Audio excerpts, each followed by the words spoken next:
Bismillahirrahmanirrahim. Assalamualaikum warahmatullahi wabarakatuh.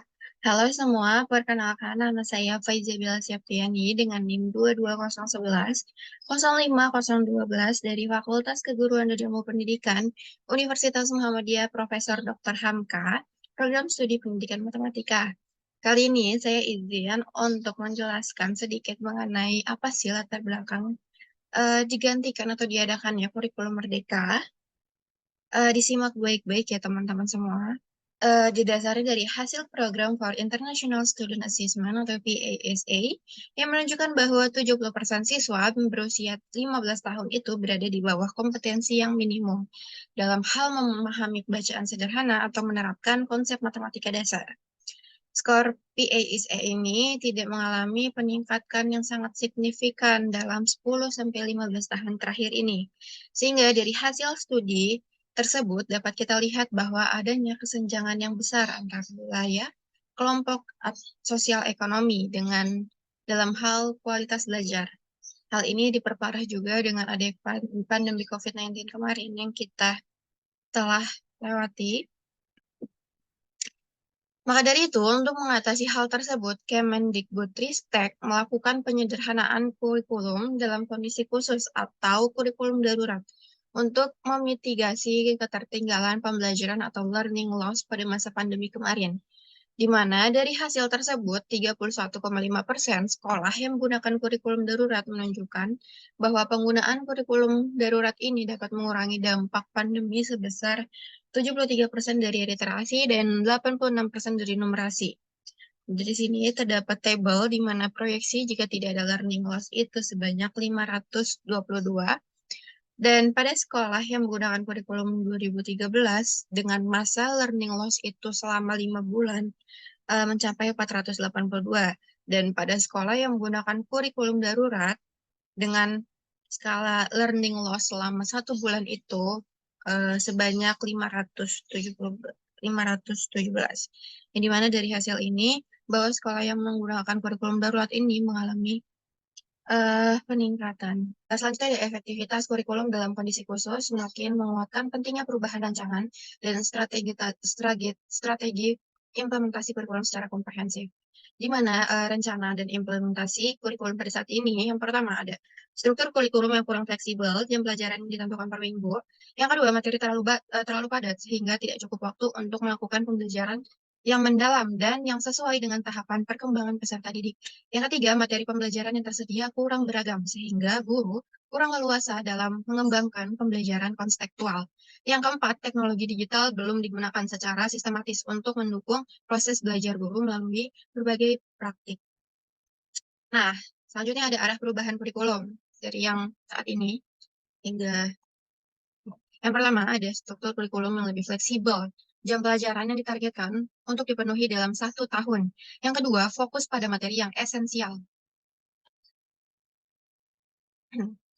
Selanjutnya ada arah perubahan kurikulum. Yang pertama ada struktur yang lebih fleksibel. Jam pelajaran ditargetkan untuk dipenuhi dalam 1 tahun. Yang kedua, fokus pada materi yang esensial. Dengan capaian pembelajaran diatur per fase, bukan per tahun.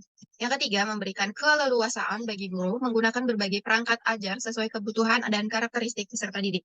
Yang keempat, aplikasi yang menyediakan berbagai referensi bagi guru untuk dapat terus mengembangkan praktik mengajar secara mandiri dan berbagai praktik. Nah, selanjutnya dalam pemulihan pembelajaran ini, sekolah udah diberikan kebebasan menentukan kurikulum mana yang akan dipilih. Pilihan pertama ada kurikulum 2013 secara penuh atau pilihan kedua, kurikulum darurat, yaitu kurikulum 2013 yang disederhanakan atau juga pilihan ketiga, yaitu kurikulum merdeka. Kira-kira dari teman-teman pada tahu nggak sih apa itu kurikulum merdeka? Nah, kurikulum merdeka ini tujuan untuk mendukung visi pendidikan Indonesia dan sebagai bagian dari upaya pemulihan pembelajaran. Kurikulum merdeka yang sebelumnya disebut sebagai kurikulum prototype dikembangkan sebagai kerangka kurikulum yang lebih fleksibel, sekaligus berfokus pada materi esensial dan pengembangan karakter dan kompetensi peserta didik. Apa sih karakteristik utama pada kurikulum merdeka ini? Yang pertama, fokus pada materi esensial sehingga pembelajaran lebih mendalam. Yang kedua, waktu yang lebih banyak untuk pengembangan kompetensi dan karakter melalui belajar seputar konteks nyata seperti proyek penguatan profil pelajar Pancasila, P5. Yang ketiga, capaian pembelajaran per fase dan jam pelajaran yang lebih fleksibel mendorong pembelajaran yang menyenangkan dan relevan dengan kebutuhan pelajar dan kondisi dalam satuan pendidikan. Yang keempat, memberikan fleksibilitas bagi pendidik dan dukungan pelangkat ajar serta materi pelatihan untuk mengembangkan kurikulum satuan pendidikan dan melaksanakan pembelajaran yang berkualitas. Yang kelima, mengedepankan gotong royong dengan seluruh pihak untuk mendukung pengimplementasian kurikulum merdeka ini. Apa sih prinsip pembelajaran pada kurikulum merdeka? Kurikulum merdeka mencakup 3 tipe kegiatan pembelajaran. Ada pembelajaran intrakuler yang dilakukan secara terdiferensiasi sehingga peserta didik ini memiliki cukup waktu untuk mendalami suatu konsep dan menguatkan kompetensinya. Hal ini juga memberikan keluasan bagi guru untuk memilih perangkat ajar yang sesuai dengan kebutuhan serta karakteristik dari peserta didik tersebut.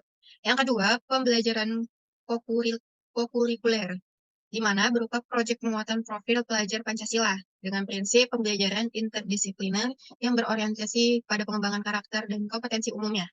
Yang ketiga ada pembelajaran ekstrakurikuler di mana ini dilaksanakan sesuai dengan minat dari murid dan sumber daya dari suatu pendidikan. Selanjutnya ada pelaksanaan tahapan pembelajaran dalam kurikulum merdeka. Yang pertama ada asesmen diagnostik, di mana pada tahap ini guru melakukan asesmen awal untuk mengenali potensi, karakter, kebutuhan, serta tahap perkembangan dan tahapan pencapaian pembelajaran murid. Asesmen ini umumnya dilaksanakan pada awal tahun pembelajaran sehingga hasilnya nanti dapat digunakan.